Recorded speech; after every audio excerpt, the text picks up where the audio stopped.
there. So we either have the choice to pretend they don't exist, so make things very linear, very pure, or go with the messiness. You use the word messy because that's how we are as human beings. That's what is a class, and leverage to produce, to really have the students be part of something. We had a big chance, which was the communicative approach. If it had continued to be developed as it had taught at the beginning. They say that one of the big problems was the development of the series of headway, where Ouch. in reality, yes, I don't know if this you can't publish, maybe you can't, we but can. Oh, no, that's they're not a sponsor. It's there are fine. It's great. Yeah.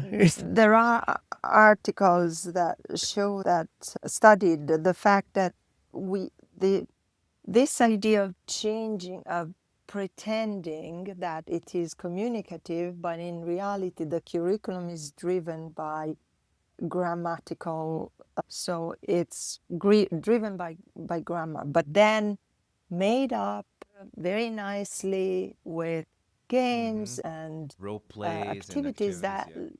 exactly that look communicative. But as I said, let's pretend it's a fake thing. There have been a lot of disasters, to be very clear and to have a blunt reply.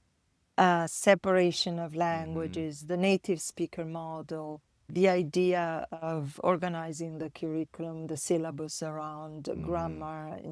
Mediation is like a prism that shows you that light is not all white. It has many colors. And that's what we want to provide the teachers with.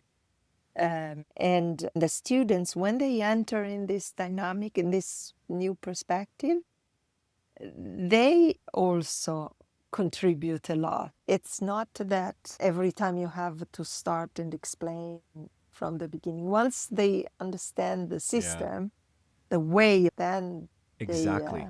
the initiative Exactly. even.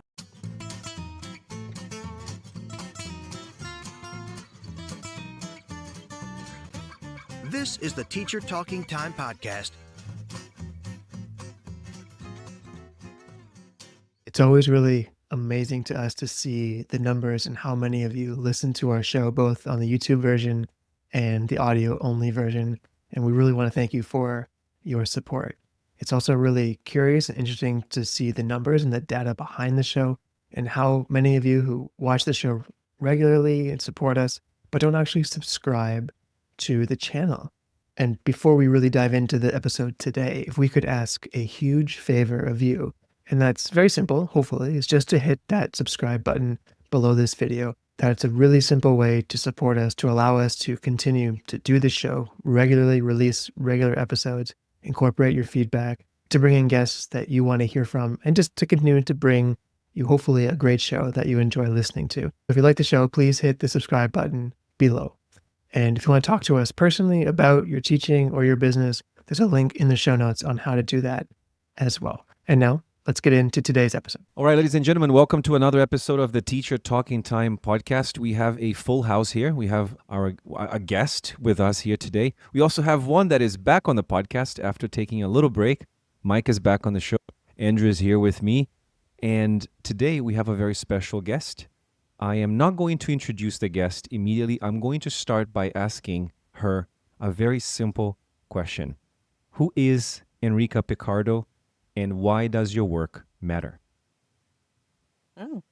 We are many individuals in one. So he is professionally a professor, is Italian of origin, lived in France, lived in Canada, mother of 2 grown-up children now, like many other things, traveling, poetry, literature, cinema, theater, opera. Of course, I'm Italian. Yeah. Why does my research matter? I've always thought that university professors, researchers in our domain, language education, need to research on something that can benefit practitioners, because we too are also practitioners. We also teach, but practitioners outside of the academia, of university, even in school, primary, secondary, all levels of school. So this idea of a research that informs practice has always been key to my journey, professional journey, and even personal maybe. And because I myself was a teacher for a long time before becoming a professor. So I kind of have these two hats, and I still remember my previous one. You mentioned that you were a teacher before. Can you tell us a little bit more about your teaching background? Because honestly, I only know you from your work as a researcher, but I don't know much about your teaching background. So I think it would be nice to know more about that. Yeah, I was a teacher in Italy for years, so a total of about 15 years, 17 years, mainly in upper secondary, but also junior secondary for a little while. Never in elementary school, because in Italy you have two different types of preparation for that. So if you're junior upper secondary, you're not allowed to teach in the primary and vice versa. But I trained teachers also from the primary school for primary, secondary, upper secondary, because I was also a teacher trainer for the Italian Ministry of Education. And I did that for different languages, and I taught different languages. I started with French, moved to German, and then my permanent position was in English. Interesting. And this is a question that I'm very curious about, and I think Mike will understand why I'm asking this question. What was the main impetus for you to change playgrounds, to leave the classroom and eventually make this transition into academia and eventually decided to pursue research? Oh, what was the main yeah. impetus? Very nice question. Thank you for asking, because at some point I was already, as I said, a teacher educator for the Ministry of Education, which means so I was giving courses on top of teaching to the student, to the pupils in the morning. But at some point, the University of Genoa published a job like the seconded here in Canada, meaning I would be half continuing in my school and half time in pre-service teacher education. There was an exam, so I was successful and I got this job. I became half and half. I had to do there is a number. Is that normal? Forget Okay. about it. Yeah. No. Continue. Okay, forget. Okay, sorry. As I said, I applied, I got passed, and I started to work at the University of Genoa as pre-service teacher educator for half of my schedule. And this was for 5 years. And when I was there, I really realized that there was a need. There was a need for more research in language education. There was really a need to bridge this gap. And I thought, oh, maybe. And I've always idealized a bit the job of professors and researchers, as many teachers do. And then when I was there, I understood that, well, I knew quite a lot as a teacher educator, and my colleagues were very good in the discipline itself, in the language, in literature, but pedagogy was not there. So I said, I really would like to move to university to give my contribution to that. But you needed a PhD, which at that time, so I started my PhD as a mature student. And I did an international PhD, actually, what is called a co-tutelle de thèse, meaning I had 2 diplomas at the end, 2 degrees, one from Italy in Brescia near Milan, and one in Compiègne near Paris. You mentioned pedagogy. What made you focus on that, or what made you leave teaching to fill? And we talk about gaps a lot. What appealed about that area as a gap that you were passionate about filling? I thought that it was the beginning in Italy of teacher training. May sound bizarre because I'm not talking about the prehistory, but it took a long time before they opened some form of really structured pre-service teacher education. And I really realized by living every day this thing, how important it was and how big a need there was to really provide this training or this education. Training is a word that we don't like very much now. We don't like teacher training because it sounds like you're training, I don't know, animals, or you're training to do something fixed, which is not. It's teacher education or teacher development, because teachers have a lot to give, and it's a question of helping them take and provide what they already have. But in any case, I saw how important it was, and also because I myself, on the contrary, when I had started to teach, there was nothing. So it was super stressful to be sent into a class without any previous preparation.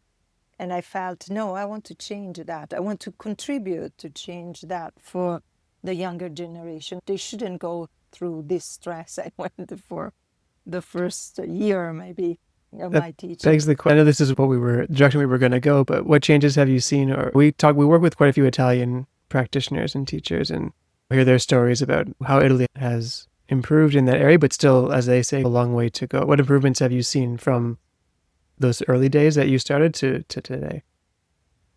Two different aspects. Although the structuring at the beginning is not ideal, it was very good, but then, government, different ministers have different ideas, so there was a little bit of back and forth. But one interesting thing that I've noticed, and especially with the Italian teachers, and I've had a very big research project recently involving almost 200 Italian teachers of different languages, is that they are looking for further training, education, etc. So there is a work in progress that is always there, and this curiosity, this idea of understanding that you need to continue, because being a teacher means that you're never done. It's like being a medicine doctor. You can't say, oh, okay, when I was at university, they told me I had to do that, because things change, people change, students change. So you really need to continue learning until the end, until the retirement, I would say. And this I found there. And that's why that helped a lot my project to be very successful. So not too much fear of, oh, but the curriculum, oh, but the institution, oh, am I allowed to do that? Am I not allowed? Which I found there were some barriers. I found less barriers there. Very interesting, because I think Mike would agree with me, and you too, Andrew, that we definitely find a lot more barriers here, especially when it comes to language education. And very recently, we interviewed Bill Van Patten, who was also talking about the lack of expertise in a lot of departments. They lack people with a very strong background in language education in these departments. They have people with backgrounds in literature, with background in different areas. But I think that's perhaps one of the main reasons why we don't see a lot of innovation in language education here.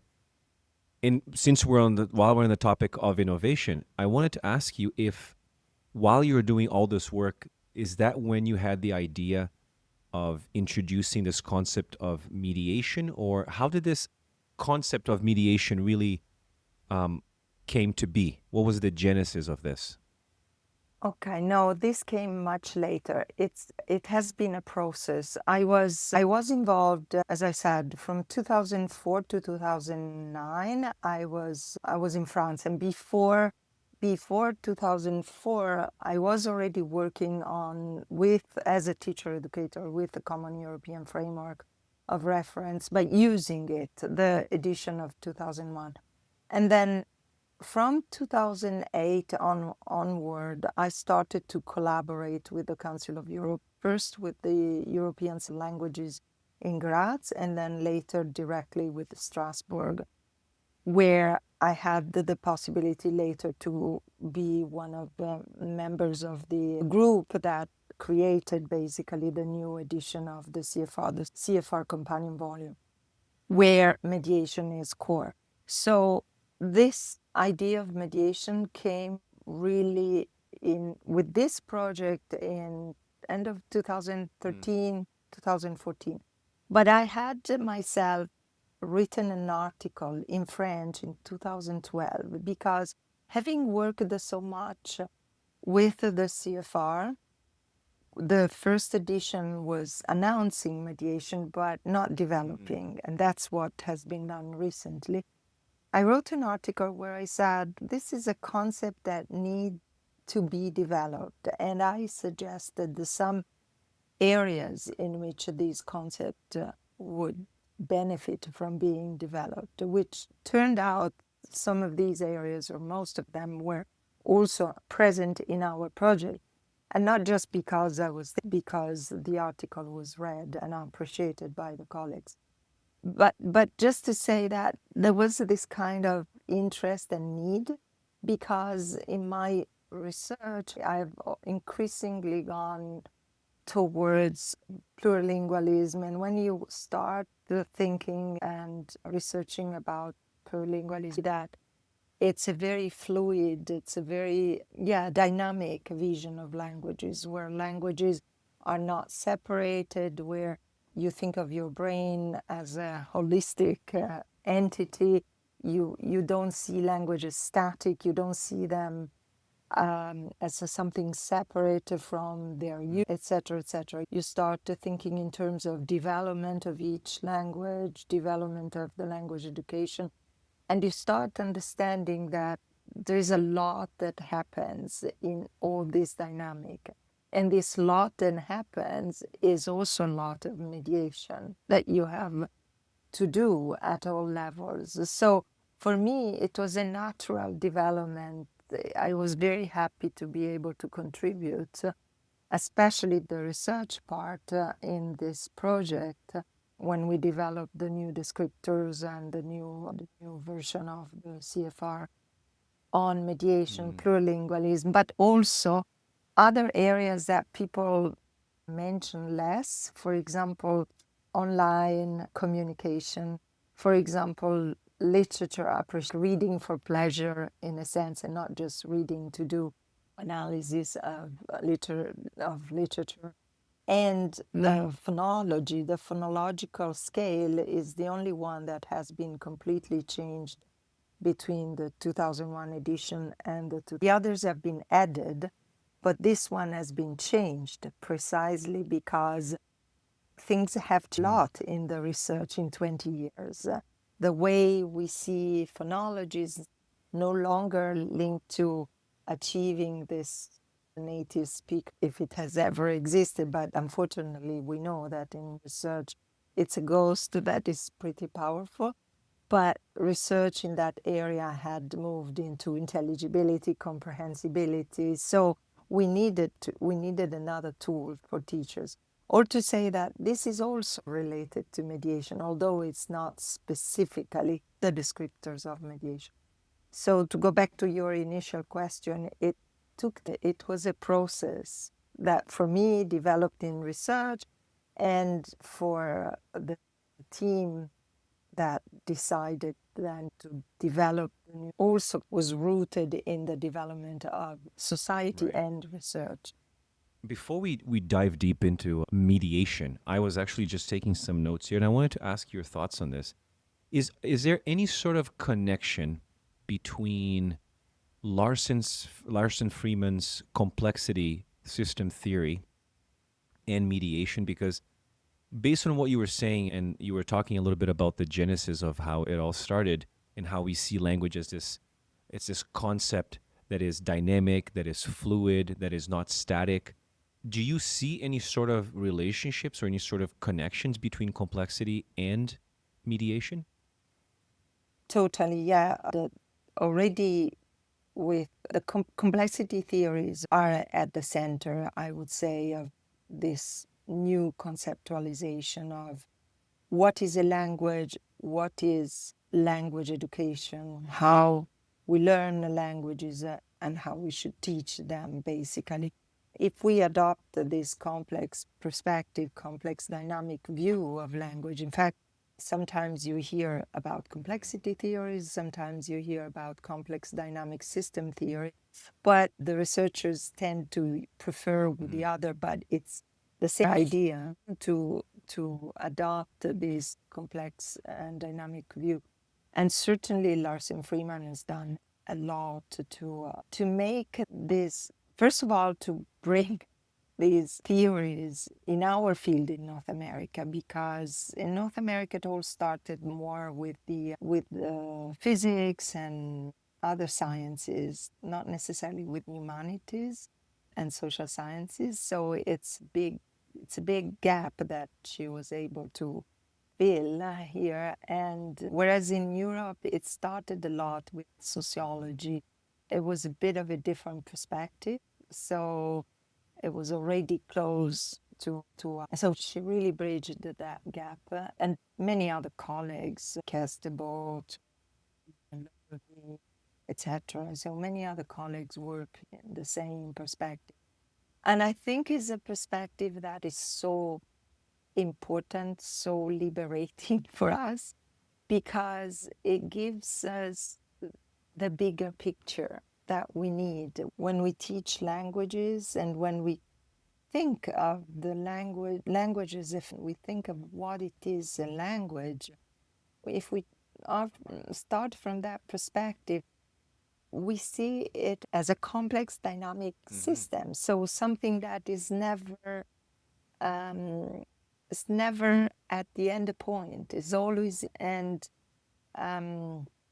And this, for example, gives a good reply to the debate whether languages exist or do not exist, are invented or not invented. Languages are a complex dynamic system, which means that they don't exist in an ideal world out there, separated from the speakers. They continue to change every moment depending on the community, etc. So it doesn't make much sense to say whether they exist or not. They don't exist. They don't exist as an entity per se.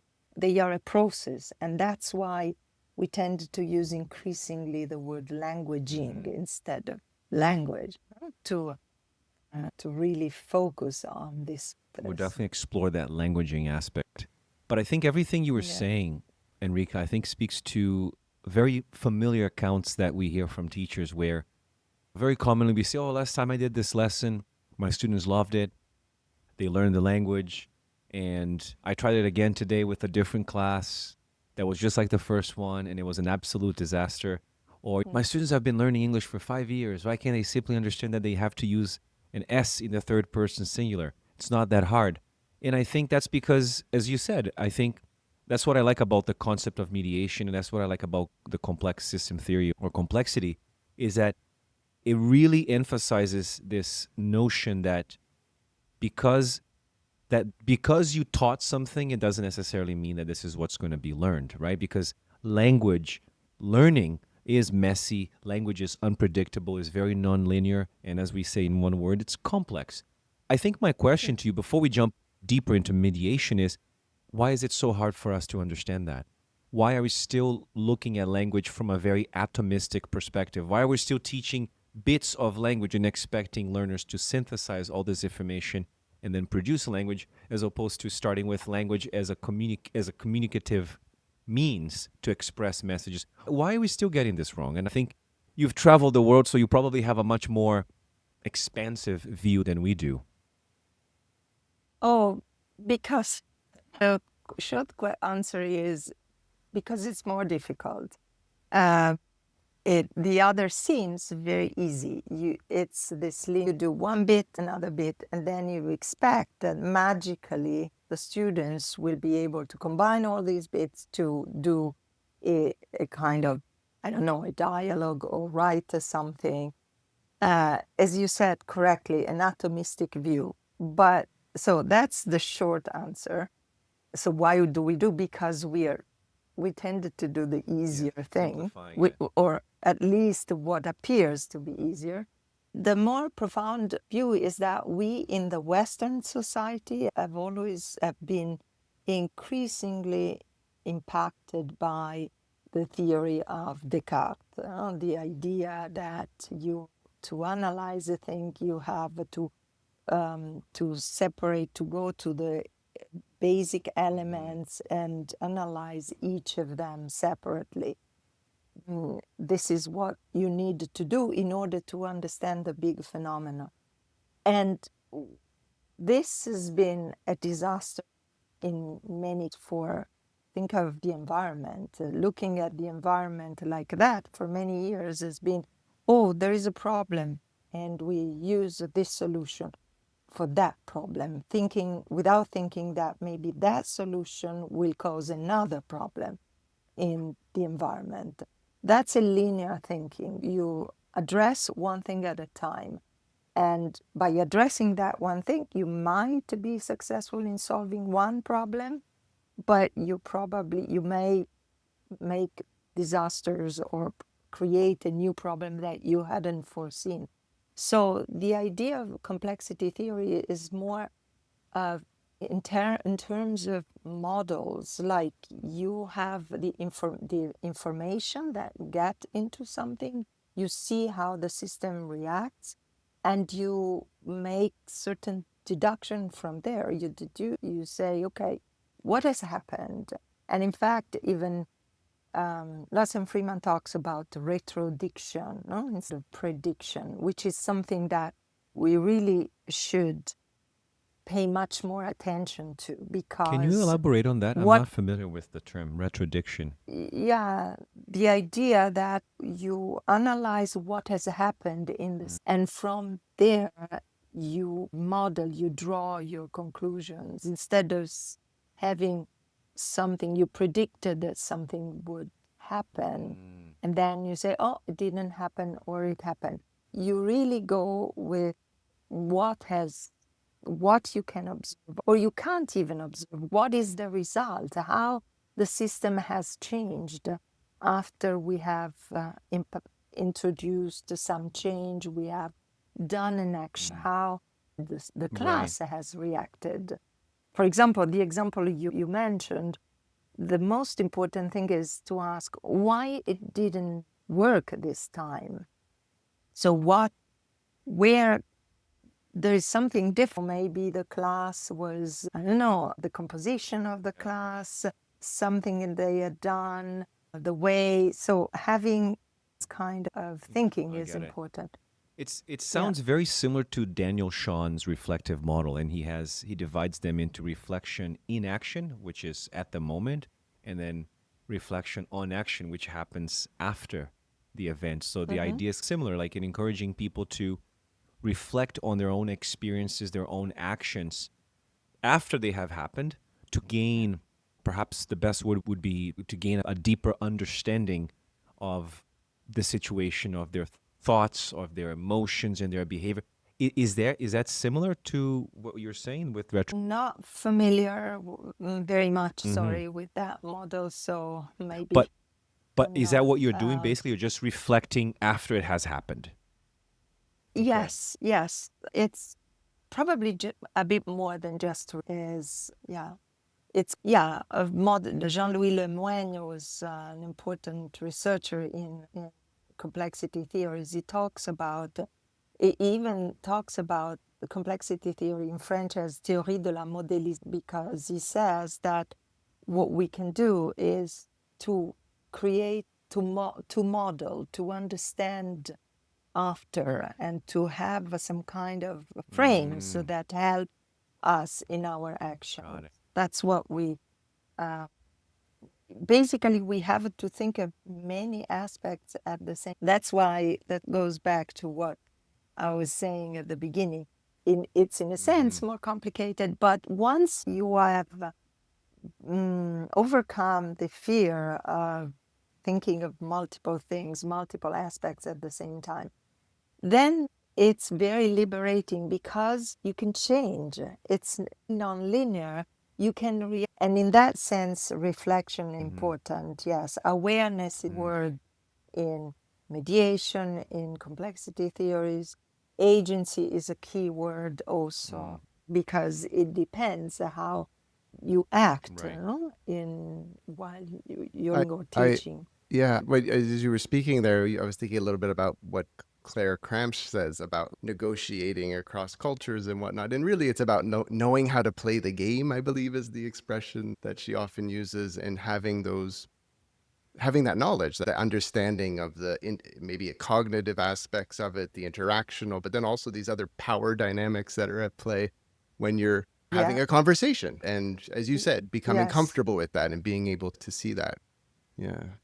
But also understanding that there are multiple layers behind your own trajectory and journey, your other languages that you speak, your identity, all these things are there. So we either have the choice to pretend they don't exist, so make things very linear, very pure, or go with the messiness. You use the word messy because that's how we are as human beings.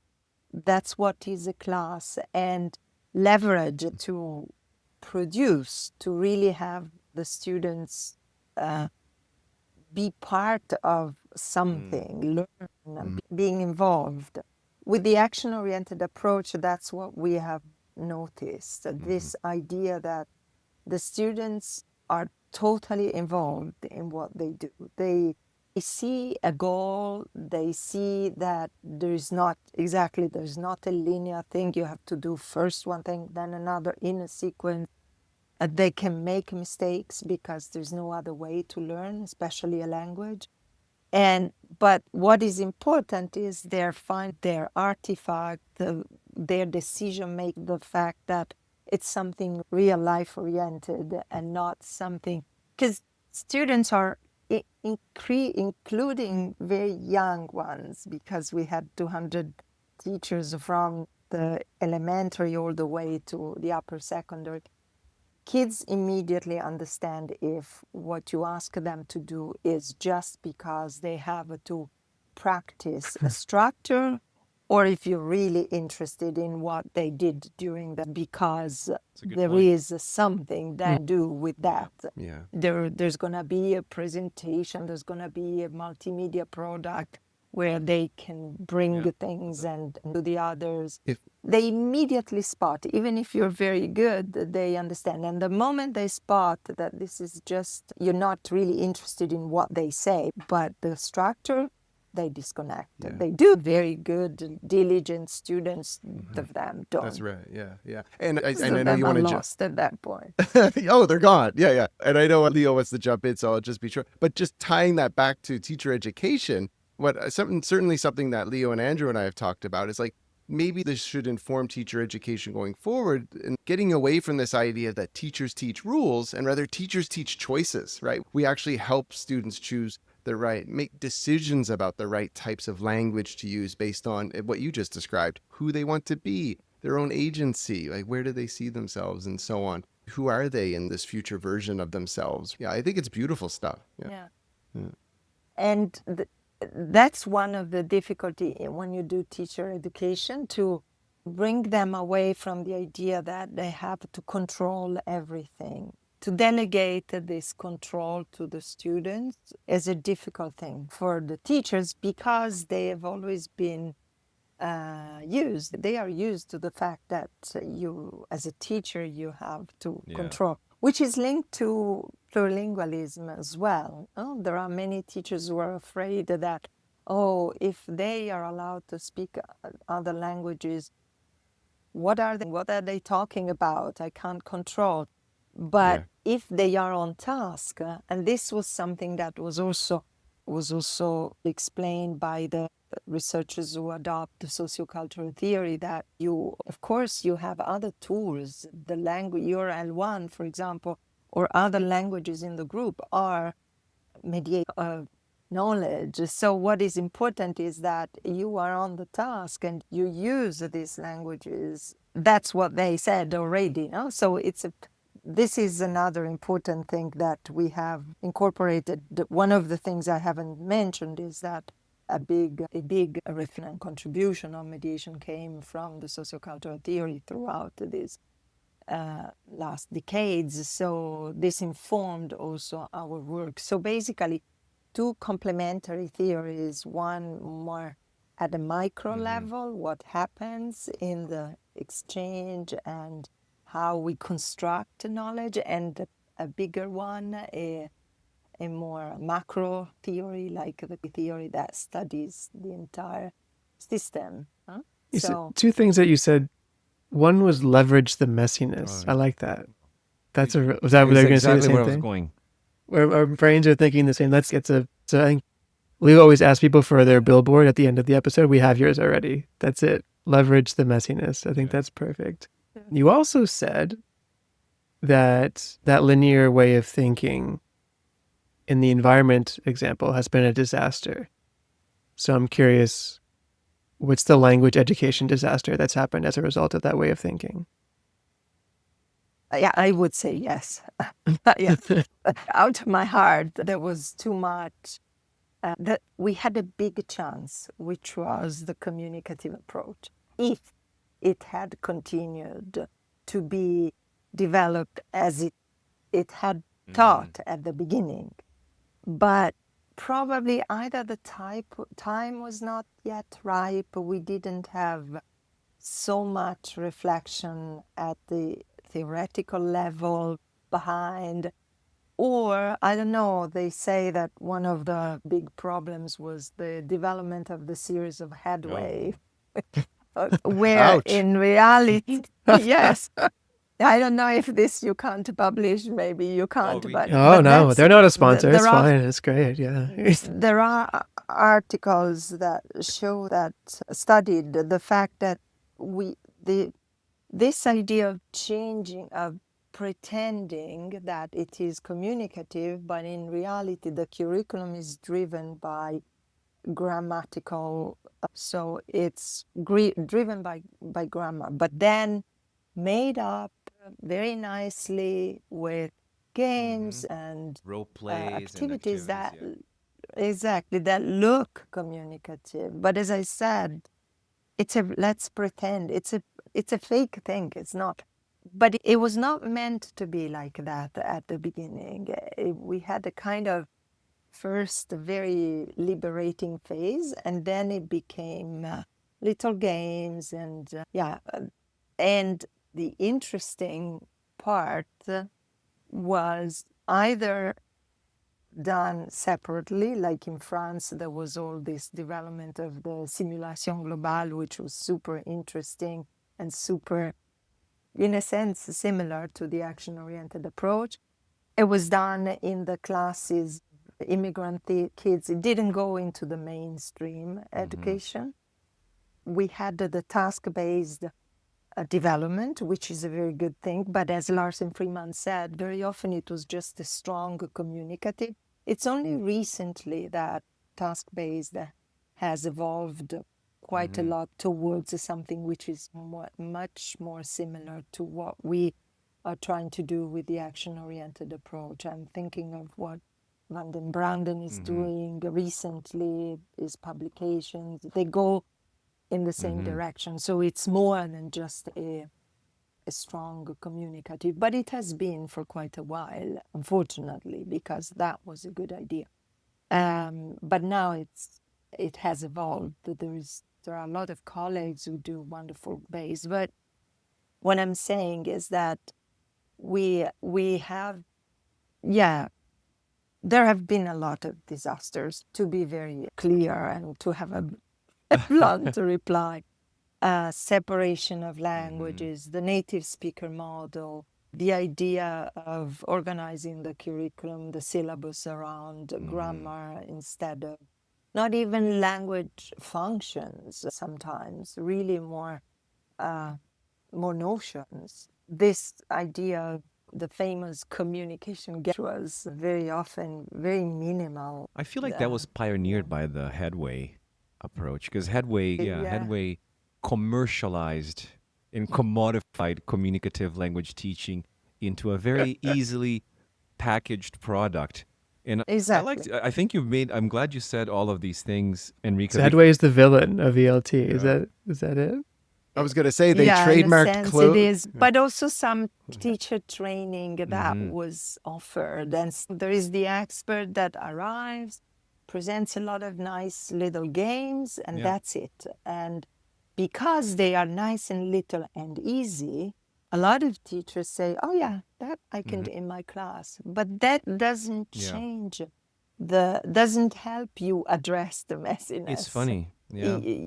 You need to be the one that invents for that group, because one group is different from the Yeah. other. You can't really have the same activity that doesn't work, that works over and over again for years, just because you learned it in a training session, as sometimes we see. The question of if teachers need to earn more money to stay in ELT is really the wrong question these days. That one's largely been answered with precarity, 0-hour contracts, inconsistent work. The question isn't, do I need to earn more? The question really is, how do I make it work? Our TAP program, or Teacher Accelerator program, works with teachers like you directly to help make it happen. Through the process of being in the program, we help teachers build a lean, profitable, and pedagogically sound teaching business. 3 pillars that are really important to us. We started Learn Your English based on pedagogy, responsive pedagogy, evidence-supported teaching through research. One of the reasons we started this podcast as well. And we apply that now working with teachers to build courses, offers, and support for their clients in the same manner. The TAP program really is your roadmap to monetize your skills by, number 1, creating an irresistible offer, number 2, selling it effectively, and number 3, securing consistent clients. 3 pillars of any successful business. And while no one in ELT is building multi-million-dollar businesses in this fashion, it's a way for you and for all of us to first stay in the industry, to work with people that we love to help, to get paid for our work. And our goal for anyone who joins us in the program is within a 6 to 12 month period, you can make an informed choice, meaning you've built your business up to a certain point where you can use information to decide if keeping your school job and your business, or just doing the business on its own, is the right choice for you. If you want more information on if the program is a good fit for you or how we would work together, there's a link below. You can book a free chat with us so we can go through all of the details. There's lots of resources on our landing page, our website, and on this YouTube channel as well, and lots of interviews with clients that we've worked with where you can hear their stories, what it was like, and see if that resonates with you.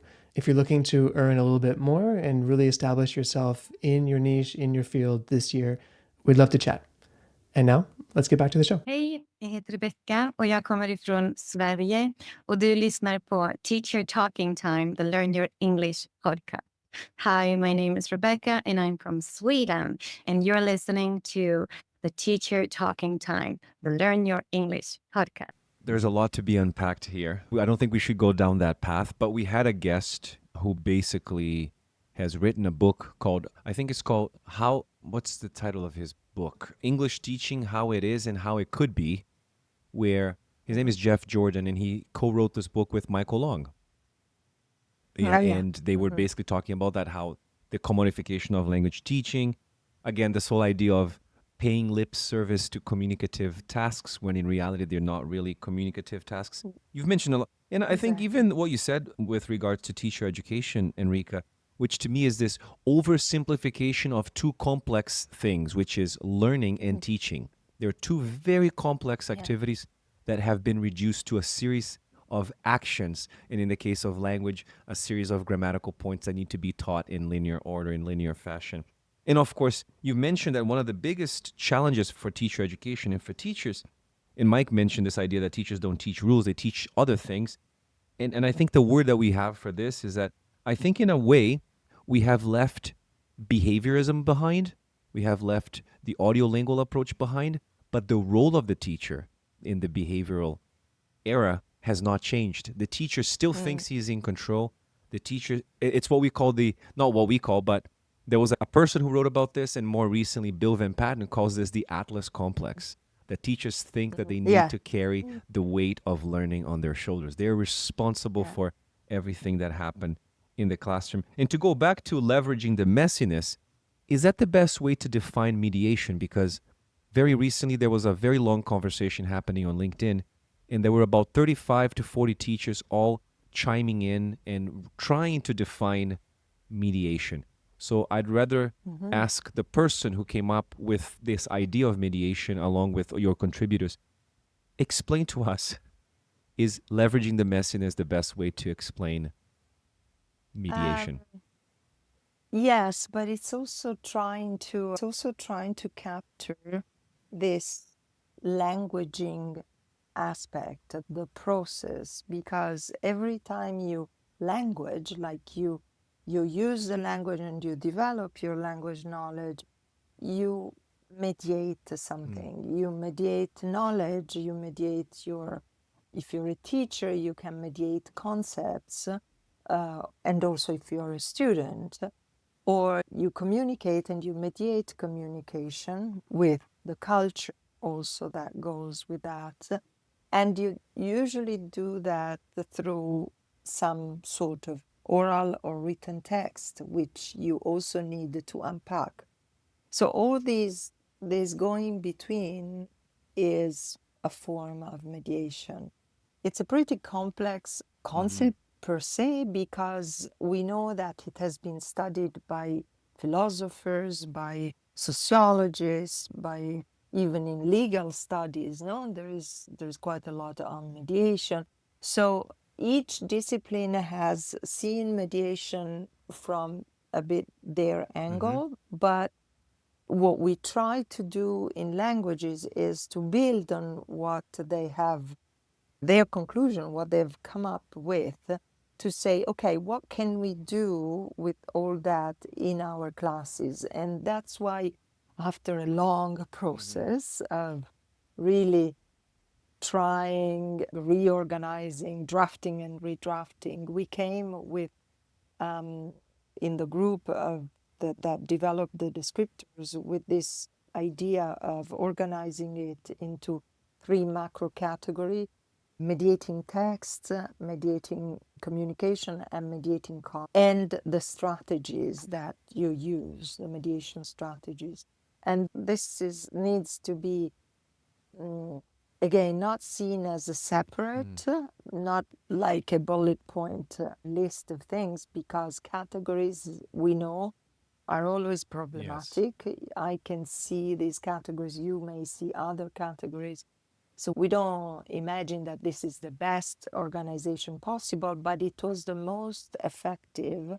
We worked with some 1,300 teachers. We didn't develop these descriptors like the 4 or 5 experts at the table, having maybe another 1 or 2 experts that gave the feedback, as is the case with all these tools. We really sent it out to the field, and with a lot of very structured way to do, so that we could compare the data in the end. We used analysis using the Rush model. So we had to discard, unfortunately, certain descriptors that we really loved. Like, for example, the ones on gesture. You could imagine that at the lower level, you use gestures to mediate something. But statistically, it didn't work, because they put these gesture at different levels. So the moment it's not clear, you have to abandon. Unfortunately, it broke our heart, but there are not, if you are a researcher and you don't want to bend your data, you have to be true to your data. So they didn't work, whereas others worked very well. So all that to say that these categories need to be seen as a way, functional, a way for the teachers to orient themselves in this difficult new thing that is mediation. Because if you think mediating a text is what teachers have always been doing and are doing, no problem. This is their, like, streamlining a difficult text. I don't know, streamlining a dense text, or precisely going from a text to a graph, from a graph to a text, etc. These are things that we do in the class without not even a second thought. Mediating communication is also something that comes relatively natural, but we are increasingly aware of the cultural aspects, the identity aspects, that communication is not such an easy thing that we Yeah. have seen oversimplified in the communicative approach. Is not this linear information gap. There's so much behind. But again, it's something teachers are familiar already. It's a question of maybe going a step further and thinking of that, for example, what I take for granted, you may understand in a different way. So being aware of that culturally, I think, okay, I say that, they will understand this way, and no, they understand, the other understand for cultural reasons, for whatever reason. And then the third one, which is probably the bit more, the newest, let's say, is mediating concepts. And these mediating concepts also, that's why I said we also had influence of the theoretical development, including because you basically, in the mediation process, you understand, you clarify the different concept, and you co-construct this knowledge. For example, one of the problems you said that we have passed the behaviorism. I hope so, but unfortunately, I see too Yeah, much. same. Still, another ghost that haunts with the native speaker. Because in reality, what is important is that you get the concept, you understand, not that you just repeat without knowing you're doing So that would it be thing. fair to say then, if we ask a student, so I'm trying to think about what this looks like in the classroom for a teacher who's listening to us and is trying to apply mediation or mediating activities in the classroom. So if, let's say, for example, if a student reads a sentence in a text that is hard for them to understand, and then eventually they have a conversation with the teacher where they're trying to explain to the teacher what they understand, and the teacher's like, yeah, but if you look at this word here, this means this, and it connects to this idea. And then he's like, oh yeah, so this means XYZ. Is that an example of mediation?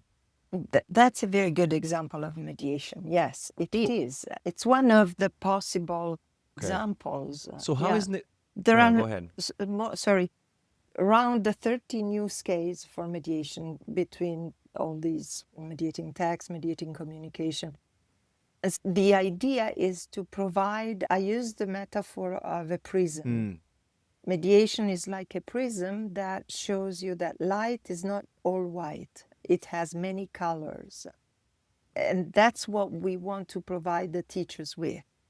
Descriptors that tell them, hey, when you do that, there is also this dimension. The students could develop that or this aspect. And they don't need, by no means, like they don't need to do everything. It's a lot, and just to pick something, because the awareness raising process is something that starts, and it's like a snowballing process. No? The more you work on awareness, the more aware you become, and your problems instead, no? Having this idea of problem seeking rather than problem solving with the language, which is what you were saying, like they were doing. Imagine the student does that and goes to the teacher to discuss. And they're both mediating, both the teacher and they're the both learner. mediating, exactly. And they are not, it's unpredictable. That's why complexity theory helps us. It's not something that the teacher has neatly prepared before. It's a reacting on they both react and they both co-construct. But it could be the same example that you made with a teacher, could be between two students. They are making hypotheses, looking and saying, how can we interpret this? Why? So how do you... In a way, Enrica, correct me if I'm mistaken here. I'm trying to really wrap my head around this. In a way, mediation is or involves, to a certain extent, the negotiation of meaning. Oh, yes, definitely. Negotiation. Because students are the interlocutors who are unable to understand each other. They have to find ways to express themselves and still be understood. And you can do the same thing, as you said, with text. You can do the same thing with a concept, because people can have different understandings of the same concept. So all of this somewhat encompasses mediation. Okay. Yeah. Yeah, totally. And one of the differences between mediation as it was announced, as I said, in the CFR 2001 was two cases basically. Mainly one case, two people don't understand each other for whatever reason, mainly linguistics, so you become a kind of informal interpreter. Or, and then there was another sentence that said, but mediation happens all the time in our common life. That was all that was there. Now we have in French, you would use the word décortiquer. We've gone into what is mediation and all these aspects, cultural, Right. communication, language, linguistic, even in a text, even in a, in yeah, in the as we said, in the co-construction of meaning. So there is what there was. There is also much more, because one of the aspects is that you can have mediation within the same language. When you read a book that was written in the 18th century or even 19th century, you mediate in your mind, because life in the 19th century was very different than ours. And even the language was somehow different. But it's your language, you are an English speaker, you understand, but sometimes maybe there is a word you have to look up, who knows. But there is a kind of silent dialogue you do with the author, because you mediate the culture, you mediate the language, you mediate the syntax. Novels now have one-line sentence. They used to have a 10-line sentence, including in English. So, of course, you mediate with people, you mediate by yourself, you mediate all the time. That's why we're soaked in mediation. Huh. Okay. And then so within that process Go ahead, Mike. is probably, it's within that process though, it also assumes that we have a sympathetic interlocutor, right? And that as teachers in particular, we have to think about the affective side of life as well.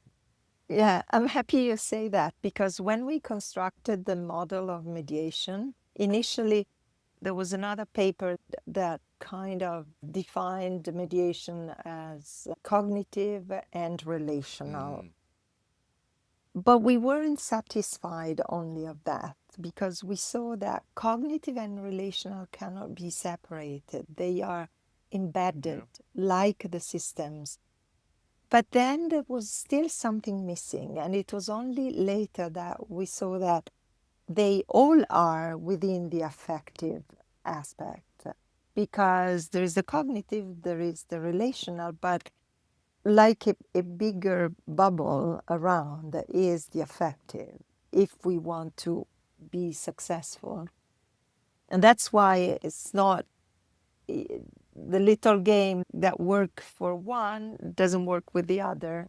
It's normal, because you're not thinking about including the affective. It's very How do we then- transdisciplinary in nature. Yeah. Sorry, Yeah. Andrew, go. No. How do we train teachers in mediation? I think by making them aware of these aspects, and by starting, I'm always a proponent of starting with small steps, like really adding some descriptors, not thinking of, for example, always assessment. One of the problems of the CFR is that it has been overused for assessment. Well, I hope a mediation will not have the same destiny, because it was not meant for that. Unless you really prepare future mediator in a court, for example, then you need maybe to focus on certain aspects and assess those aspects.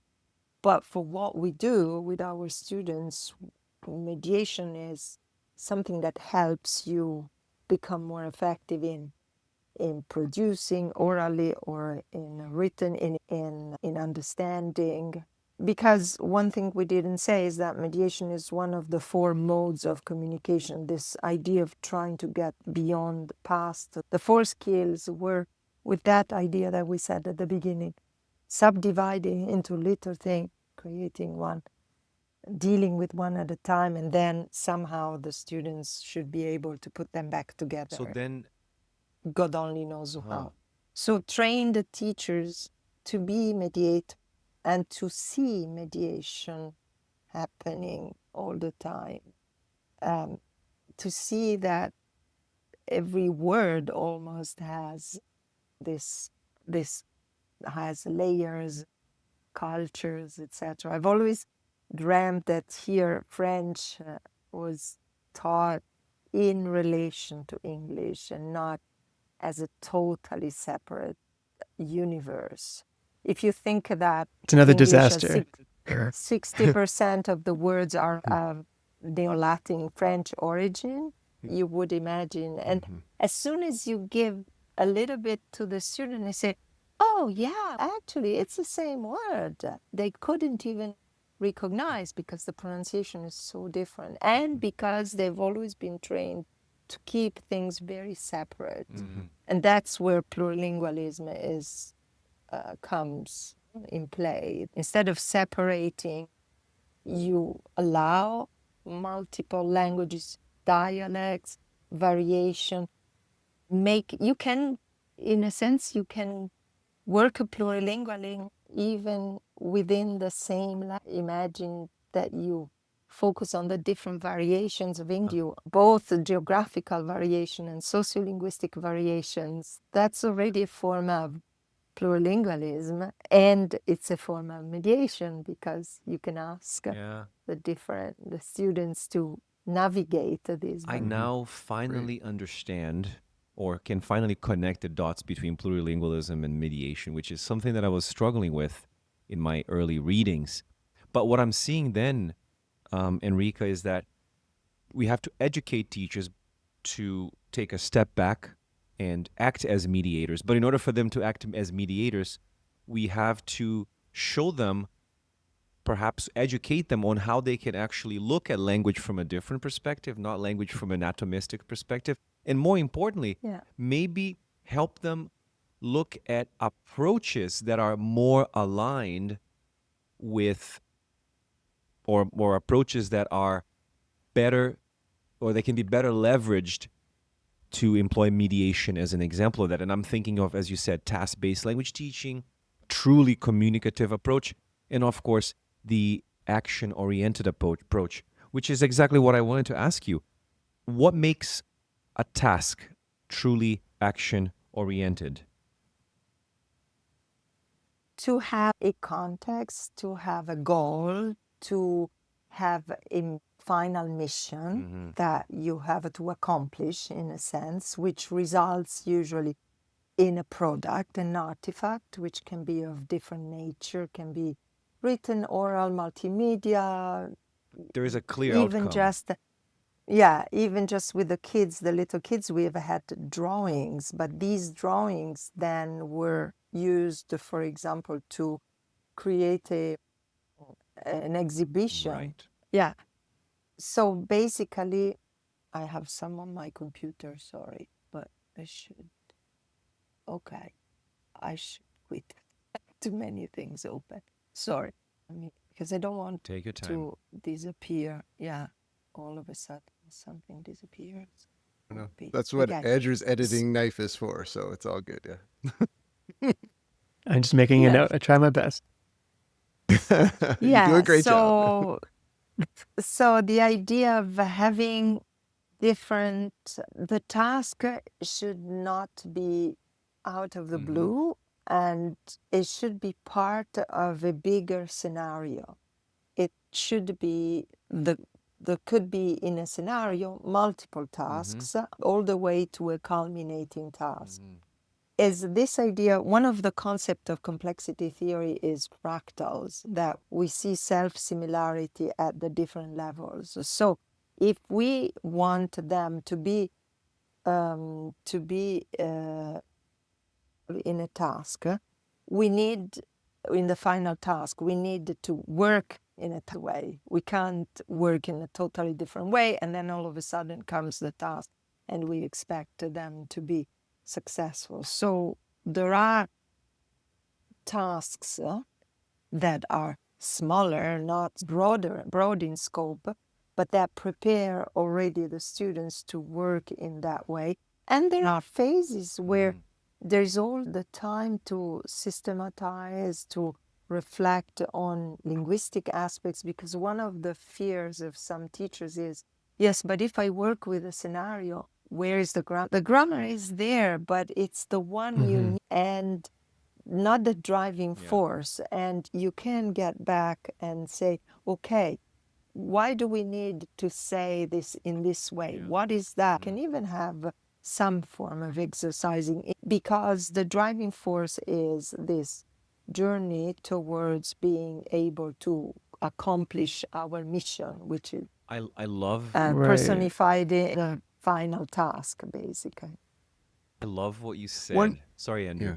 Because I was No, thinking no. about this. I love what you said earlier in the conversation, which I think it's really important for us to reinforce this message, which is even little children know that they're doing something that will eventually lead to a specific goal, or something that just means I'm just going to do this just because the teacher asked me to do, which is very much what we do when we use lessons, when we use a presentation, practice, production approach, where the only goal there is to practice the grammatical structure of the day. None of that leads into anything bigger. And I think what I really like, because when I was reading about the action-oriented approach, I could see a lot of similarities with task-based language teaching and strong communicative language teaching. And what I'm seeing in action-oriented tasks is it builds on that strong communicative approach, specifically because all of these tasks do involve learners in meaningful communication, in mediation, and they're accomplishing these action-oriented tasks. And as you said, Enrica, all of them require knowledge of the language. Of course, they have to use grammar. They have to communicate. They have to use vocabulary. They have to pronounce certain words correctly. If a word is not understood correctly, then there is going to be some mediation because they have to negotiate meaning. And what I'm seeing here is, and I think it's Saussure, I don't know if I'm pronouncing his name correct, but is the les actes de parole, like the acts of speech. And what I'm seeing here with action-oriented is that each of these tasks in action-oriented approach involve these acts of speech, right? They sometimes in one task, they have to offer an apology, they have to compliment, they have to do some sort of refusal. So the functions are somewhat embedded, but they're not taught as from an atomistic perspective. Is that basically it? Yeah, tried now. I say we because I've been in their work, but the authors are three colleagues from three different Canadian universities teaching French, to try and create a textbook based on the action-oriented approach. It's called Le Français en Action. Oh. And there was it was a learning curve for everybody because it's something new. And the idea is really to have this kind of coherence and to, at the same time to that can be used with the constraints that instructors have, like short time, they have to teach certain items, because that's the fear, and it's a very real, understandable fear that the teachers have. I've done a retreat in Halifax last Friday at Dalhousie University. The professors and instructors of languages have wanted to know more about plurilingualism and action-oriented, and trying to do that. And we had some presentation and some hands-on activities. And the question that is a real question is, but we also have so little time to do certain things. And this is discouraging sometimes, because when I tell you, but to do a scenario, you can't do that in an hour. You need 6 or 7 hours. I don't know. And they kind of panic because they say we have a short time.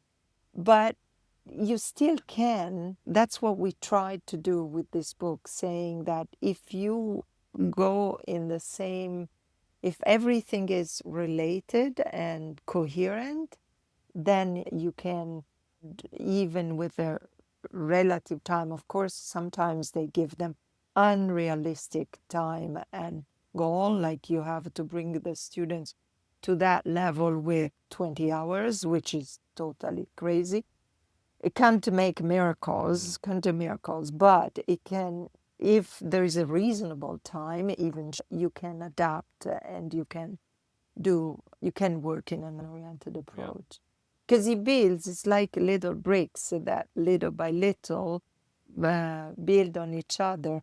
And the students, when they enter in this dynamic, in this new perspective, they also contribute a lot. It's not that every time you have to start and explain from the beginning. Once they understand the system, the way, then Exactly. the initiative Exactly. even. I also think that this is the issue too, is that whenever we try to switch to a more communicative, whenever we try to switch to a more task-based or action-oriented approach, students often struggle because they are coming from years of traditional instruction where all they did in the classroom, or perhaps not all they did, but what their ability to produce language is based on their ability to complete grammar quizzes. For example, I can conjugate the verb to be in gap fills using Raymond Murphy's English Grammar News. That's the ability that I can have, as opposed to I can ask for details about a product when I go to an electronics store and ask if I can place this on hold, which is a much more action-oriented task. I guess that's what we're talking about. Exactly. Could be inside a scenario. This could be one of the tasks that then build up to a final task. Sure. Yeah. And I'm just curious because you also mentioned agency earlier on, and I'm just wondering what role does agency play? Because it sounds like in this approach that teachers are giving up a lot of control that you mentioned earlier. In a sense, a little bit they are, but not in a negative way, like not neglecting for the students' agency. I think that this is a core point.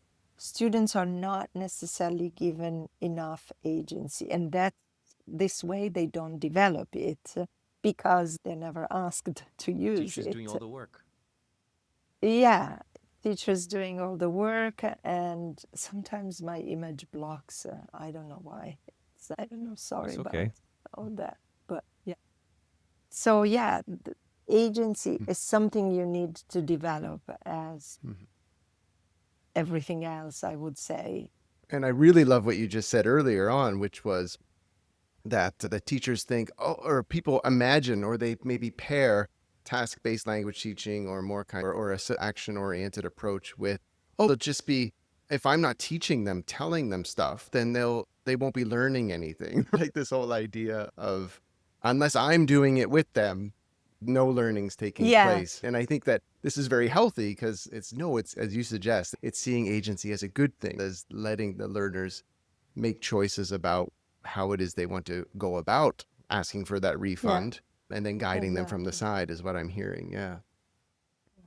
Before we wrap up, because I know, Enrica, your time is short and we have to get going here. We have a few questions, maybe 2 questions, Andrew, we can take from the audience. Yeah. People that have sent us messages.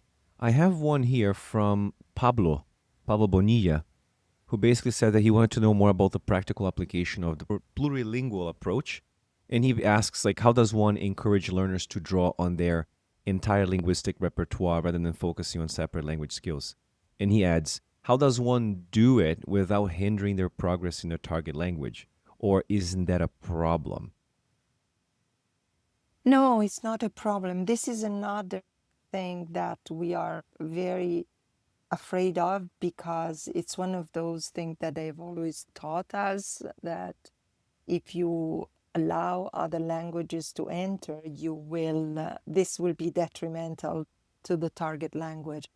In reality, it is the exact opposite. Studies are showing the work that Angelica Galante has published shows. They have recently published with some of her students a very practical guide with activities that you can try in the class, which is also available for free. There are multiple, we have, with the Council of Europe, we have provided training as well with the web workshops, seminars that are all on the website, and there are handouts with activities that you can try. You're very welcome to follow the training, and because it has been video recorded, and try out the activities. There starts to be a corpus of activities that you can try, and of course you can invent new ones. What is interesting, reading now a thesis of one of my students, who shows that even those who say that they are very monolingual, in reality, in the class, there is a space there is always a role for the other languages. So in a sense, it's really recognizing that we have all these other resources, and we want to leverage these resources and invite the students to become aware that they have these resources, switch the perspective from a deficiency perspective to a proficiency one, to a perspective of saying, I have resources, I have other languages, I can use them. And by doing that, they become more aware, become more curious, they try and link further languages, and in the end, they are more successful in the target language. One Amazing. thing though, plurilingualism is not going back to grammar translation just because there are two languages. Because sometimes people say, oh yeah, then if I can use L1, then when you explain everything in L1, I explain no, it's a totally different thing. Is The helping L1 as a mediator. In a yeah, way. for example. Yeah, for explaining We have a example. question here, very similar, I think, from Jane, who's asking about translanguaging. And I guess her question really is, she sees the benefit, but like in a practical sense, how can it be implemented, or if at all? I guess her question is, our job is to facilitate the students' emergent language, is how she's framed the question. So how do we navigate translanguaging and that at the same time? Translanguaging is a powerful pedagogy within the plurilingualism perspective, I would say. So again, it's not translating, but it's Angelica Galante used mediation for translation for mediation, because and even translanguaging is not translating, is having this opening to the other language. Translanguaging is usually done between two languages. Not necessarily, can be more, but what we see is mainly between two languages. But the principle is a bit the same, as the idea that you build on the other languages. You don't pretend that they don't exist. You don't by them. First of all, you feel the two, which is one aspect. And secondly, you use them in a target and to help make meaning. Essentially, it's making to help them make meaning. to make the Sure, meaning exactly. and make that process as seamless as possible. Yeah. And to have a communication continue, not to be blocked. Right. Because in a plurilingual view, later you can reuse, this is data. You can say, okay, let's see what was that word that you didn't know, and how we can talk and learn that, etc. Wow. This has been great. Before we wrap it up, Amazing. we have a little surprise for you, Enrica. I hope you enjoy the surprise. Andrew, I'll let you guide us on the surprise. All right. Yeah, the other questions we have, I think we've already answered through our conversation. Enrica, we do a little thing at the end where our previous guest leaves a question for you. They didn't know you were going to be the next guest. And we ask you the question, and you can answer it in any way you wish. So the question that was left for you is this one. What areas of your expertise get you out of bed in the morning? Oh, wow. What areas of my expertise? All three, I would say, plurilingual, but increasingly a complex view of things, increasingly that, because the more you get into it, the more it applies. I was very happy when one student of mine, after I taught the complexity theory in language education course for the first time last year, she said, Professor Picardo, that course still resonates with me because beyond the languages, in everything I think, I have another lens. I was super happy when she said that because that's what's happening to me as well. So increasingly this, in which the plurilingualism, action orientation, mediation are part, as I've tried to explain in this podcast. They are all linked. They are not three pieces that are separate. All right. Awesome. And then part 2. Now it's your job. You need to, can you No, leave it's a my question for the next person? You don't know who they are, what their context is, but something that you, I don't know, you can think of whatever you want, but something you've been pondering, and we will ask the next person. Maybe what we said at the beginning, why do you do research? What is the main purpose of your research? What do you want to achieve? What change do you want to initiate through your research in our field, in language education? Perfect. It's beautiful. That's beautiful. Yeah. It's a great one. Leo, do you want to ask your question? Okay. No, I think we're running out of time. I think we're going to have to wrap it up Yeah. because Enrica has to go. We had to start this a Yeah. little bit early. But Enrica, I would like to reiterate how honored we are to have you here.